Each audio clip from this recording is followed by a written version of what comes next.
Господин Дянков, какво от тези родолюбиви българи, снимката на която той е наш съгражданин от съседно село в нашата община, да вземем и да поръчаме на вашия кандидат от ГЕРБ да пренесе в днешно време?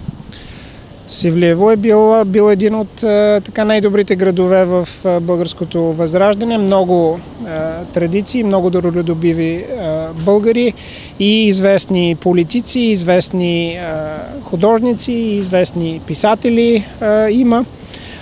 Така че трябва пак да се вдигне по този начин за Севлиево, да се говори не вече само с фабрики, макар че това е прекрасно, че има повече работни места и още повече трябва да има, а вече и духовната дейност, която е определяла Севлиево в много десетилетие по време на Възраждането.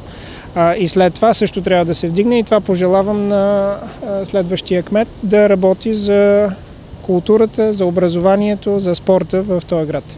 Ако приемем, че той след понеделник ще поеме на властта в нашия град и управлението, означава ли, че финансовото министерство и вие като финансов министър ще помагате повече на нашата община?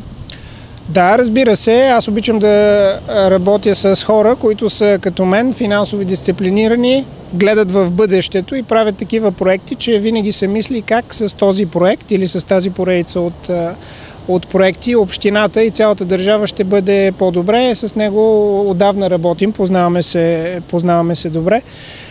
Така че ще бъде много естествено да работим вече и по теми тук за Севлиево и за цялата община.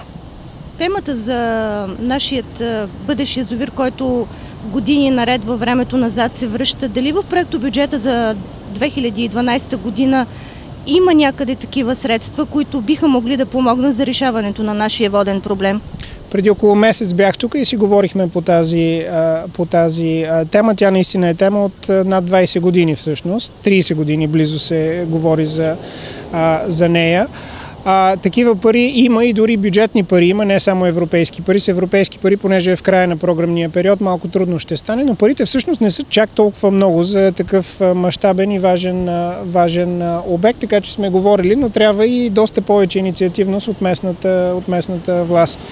А до сегашния кмет, доколкото го познавам, аз съм го виждал тук само по мотокросове и такива неща. Социалната част някакси не му е силна и се надявам, че с следващия кмет ще можем да работим точно по тези неща, които може би на пръв поглед не се виждат, но всъщност са най-важни, защото ако имаш постоянно добра вода, оттам вече можеш да правиш редица други неща, не само за домакинствата, но по различен начин ще стои града.